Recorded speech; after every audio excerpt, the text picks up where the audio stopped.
Warhammer has long dominated the minds of miniature wargamers. But when we think about getting to a gaming table and playing a game, are we thinking too big? Today we are going to talk about the pros of tiny wargaming. That's right, epic scale wargaming 6 to 8 millimeters. We're going to be bringing up a bunch of examples from the world of miniature games we think do an excellent job of showcasing these points, and why we think it's amazing. Today's video is also sponsored by Hard War, a new tiny wargame from Modifius. Modern games increasingly feel detached from their roots as battlefield simulations. And across the board, you can see the board gamification of wargames happening everywhere, with reference cards and snowflake abilities for every single character on the battlefield. Despite this, small-scale wargames seem to have avoided this trend, and a game that Murray and I have enjoyed in the past does an excellent job of punctuating this point. Drop Zone Commander.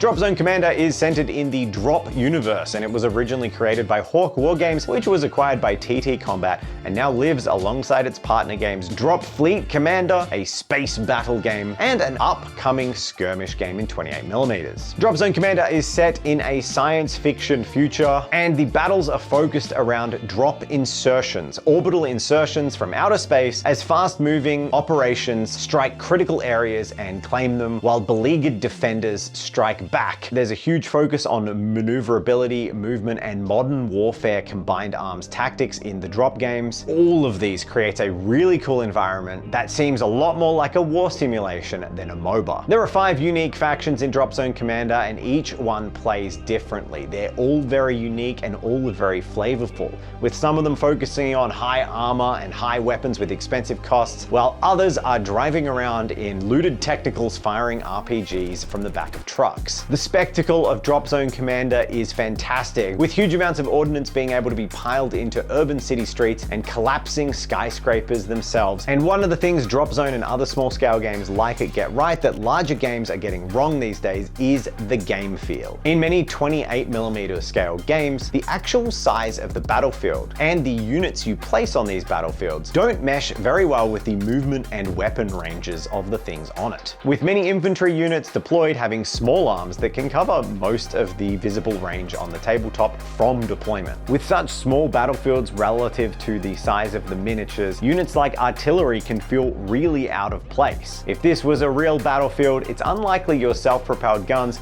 would be stationed 20 to 30 meters behind your front lines. And aircraft hover over the battlefield like vultures rather than flying past in lightning speed strafing runs, which would be the reality when you're focusing on a single city block out of a conflict. In 6mm wargames, the scale of the battlefield relative to the models can lead to a much better game feel, which means units like artillery have relevant roles, positioned on the backlines with their fragile armor vulnerable to aircraft strafing runs. Infantry have to be careful where they deploy, dying rapidly out in the open, and with short-range firepower, that needs to be carefully brought to bear. Heavy vehicles and tanks can be terrifying, with their high-velocity guns providing them extreme ranges unique to those vehicles that can make entire streets death zones, and you're going to want to carefully advance to get around them. Not only this, but the scale creates vital use for things like armored transports. Those transports don't just start with units deployed in them, drive once, drop off their cargo, and then die. Instead, they're used for the entire game, ferrying infantry to and fro between objectives as the only reasonable way for those small-scale units to travel the battlefield with any speed at all. Combined, these features create a strong ludonarrative, with game rules reinforcing the lore and function of the units on the battlefield rather than contradicting them. And with these points combined, it becomes apparent that I'm certainly not arguing that small-scale wargames are better than larger-scale wargames, but I'm simply stating they're much better simulations of actual conflict, or imaginary actual conflict, focusing more on strategy and game feel than curating individual hero moments for specific character models on the table. So if all of our talking about smaller scale wargaming has got your interest so far, perhaps you would like to actually pick one up for yourself. Well, Hard War actually sponsored this video, and they have a Kickstarter going live on July 1st. And this could be a really great choice for those wanting to get into the scale, as it focuses on smaller army sizes and fast gameplay. In Hard War, you'll take on the role of various commanding forces, from private security firms to corporate armies, or even marshals defending their homesteads. You'll be able to find a faction that will cater to your particular interests on the tabletop. There are a range of pre-configured units, but you can also create your own rules for your favorite models. The game has a strong focus on mech combat, supplemented by the armored forces you've seen us paint today. And I think this game really could be a great on-ramp for those looking to try the smaller scale. The Kickstarter will include a fully revised hardcover rulebook for Hard War. We had the first two factions, the Syndicate Task Force and the Consortium Security Squadron, but the campaign has even more factions for you to choose from. There'll also be further expansions and stretch goals available. As with many crowdfunding campaigns, it's always exciting to go along for the ride. So sign up to that pre-launch page. The Kickstarter goes live July 1st, and I'm sure the team at Modiphius would love to see your support for these tiny little mechs and tanks on the tabletop. If you're a frequent viewer of our channel, you will know that we love Warhammer. So Epic or Imperialis, whichever you want to know it by, is a great example of the differences between the two scales, as Warhammer shares the same ranges of miniatures between the two scales, because that's all Epic is. It's Warhammer and Space Marines, but at a slightly different scale. It's just a different size, really. You still have your squads of infantry, you still have your squads of tanks, you still have your big guns. It's all just shrunk down a little bit. So why would you collect the little ones? Now tell me if this sounds familiar. Most of us fell into this hobby because we saw one model that looked really cool. After that, we decided it would be really, really cool if we had an entire army of those models arrayed out in front of us. That's how they get you. But with the smaller scale of 6mm, it allows you to have even wider, even grander armies. Ever wanted an armored column to support and escort your Baneblades through the narrow confines of a destroyed city? Ever wanted a Reaver Titan? Well, easy. Instead of paying pretty much 2 months rent, you can buy a smaller Reaver, which I'm gonna be honest, has more detail than the Forge World one. You can even expand that into collecting an entire Titan Legion. Who wouldn't want that? And unless you're related by blood to Scrooge McDuck, you're probably not going to manage to have a Titan Legion at 28mm scale. Let's be real. And if it really is the big, cool behemoth things that you like about Warhammer or what have you, and you couldn't care less about the little infantry that, you know, you sort of feel obligated to paint and whatever, then 6mm is even more perfect for you because of the small scale. It takes no time at all to paint them, and really having the infantry around your titans and monsters and tanks, it makes them feel bigger. It's like you're painting little infantry to make your collection feel even more impressive. And that's one of the really cool things about Imperialis. You can really focus on your collection of the big cool thing. Instead of just a single centerpiece for your 28mm scale army, you can have multiple of them and like an entire force of them. Just focus on what is special in the hobby for you. So now you know how collecting your models can mean collecting more of your favorite things, like giant mechs and big tanks. But once you've settled on that idea, you'll actually need to buy, build, and paint them. And then once they're painted, you'll need to transport them. But all of the logistics of wargaming are just made so much easier when you take it down to a small scale. And to showcase this, we're going to be building and painting some of the new models from the game Hard War by Modiphius. Originally created by a company called Stratos Miniatures, Hard War has been recently acquired by Modiphius and is about to be relaunched, reinvigorated for a worldwide market with new rules and brand new minis. It is billed as a hard sci-fi wargame set in the early 22nd century where soft target combat has been deemed irrelevant and hard assets like huge tanks and walking mecha dominate the battlefields, while armored aircraft provide fire support from the skies. For many in the genre, painting infantry can be one of the downsides to collecting small-scale wargaming. These extremely tiny minis can be a little bit fiddly to work on, but if you prefer more of the good stuff and your idea of good stuff is tanks and mechs, well, there aren't any infantry in Hard War. Ensuring the game is focusing on the elements of 6mm wargaming that 6mm wargaming does best. Hard War also leans on the smaller side of scale when it comes to this wargame, with armies consisting of a handful of mechs and not too many more assets such as tanks and aircraft, which makes that accessibility the name of the game. By focusing on small unit counts of heavier units such as tanks, Hard War will be significantly easier to transport, pick up and play and paint. And as terrain can be such a big part of the small scale wargaming, terrain is also included with Hard War. They have a really unique aesthetic of these farmhouses, science fiction farm ranches,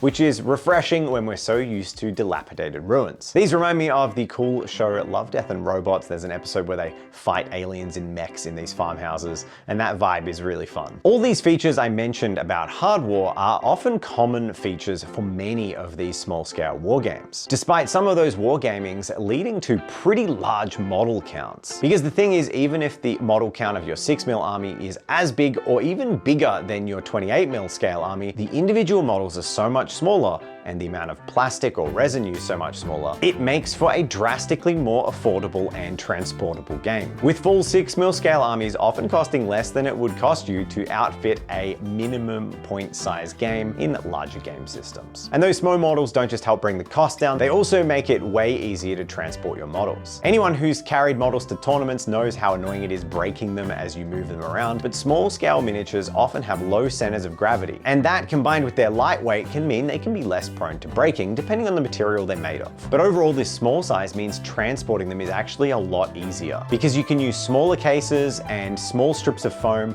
You don't have to worry about lugging around a crate of Imperial Knights that are clanging around everywhere and breaking bits off them like dandruff. But the logistical benefits of small scale wargaming do not end there because the painting is also significantly easier. While the skill ceiling on painting tiny models can seem inaccessibly high, and of course, pro painters can put in a huge amount of time and get absolutely mind-blowing results, what it takes to get a good result is a lot easier to achieve. And that's because the tiny concentration of details takes to things like washes, dry brushes, and some really basic high contrast highlights way more effectively than large scale miniatures. Small surface area means washes won't pool and leave awful scarring marks, and when they do shade heavily on the lower recesses, it just creates a fantastic contrast. You'll be amazed how much you can get away with a wash, a dry brush, and a few details picked out, and what seems like it would be more daunting to paint always ends up being easier. And overall, that is one of the reasons I love small scale wargaming. It's just those logistics, cheaper models that are easier to paint and easier to transport. With this sense of realism and directing armies across the battlefield at just the right time, it shouldn't be surprising that historical forces and battles are some of the most impressive spectacles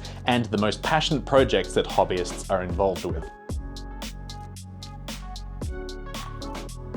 For example, Flames of War is a historical World War II game where you can either duke it out with a friend with a bit of a nation versus nation battle, or you can recreate real scenarios from the blood-stained pages of history and see if you can try and alter the outcome of them. And honestly, in the modern landscape of hyper-competitive wargaming, there is something special about a meticulously sculpted landscape based off a real location in the world and reenacting battles fought upon that very ground. You know, and actually getting the sensation of being a general in the war rooms using those funny sticks to move the formations around. These are the sort of large-scale games where it really feels like you're contending in a war, whether it's hoplites of ancient Greece, ranked rifles in the Napoleonics, or the expanse of the brutal world wars. The wildest stories always come from real events, and taking something like some harrowing scenario from World War II and recreating it in Flames of War is the dream of many a hobbyist. And look, now there's nothing wrong with taking every Space Marine you own at 28mm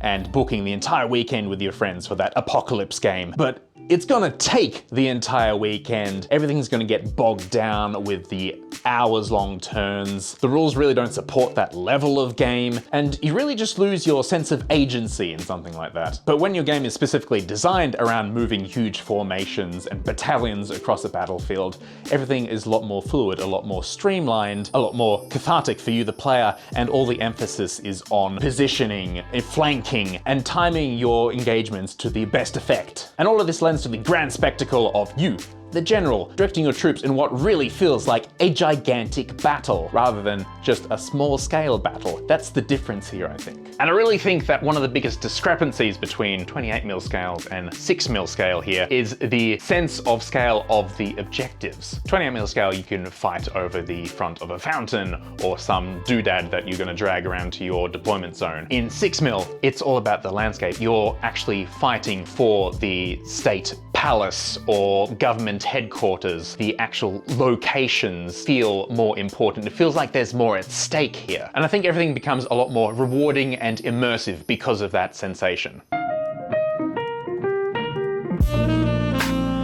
Well, it's time we look at some of the models we painted earlier in the video, and also say a big thank you to all of our patrons. Because of you, we're able to continue making videos like this every week, and it's only through your support that we're able to do this. We wouldn't be here today if it wasn't for you patrons, so we really are very grateful, and we love chatting with you in the Discord.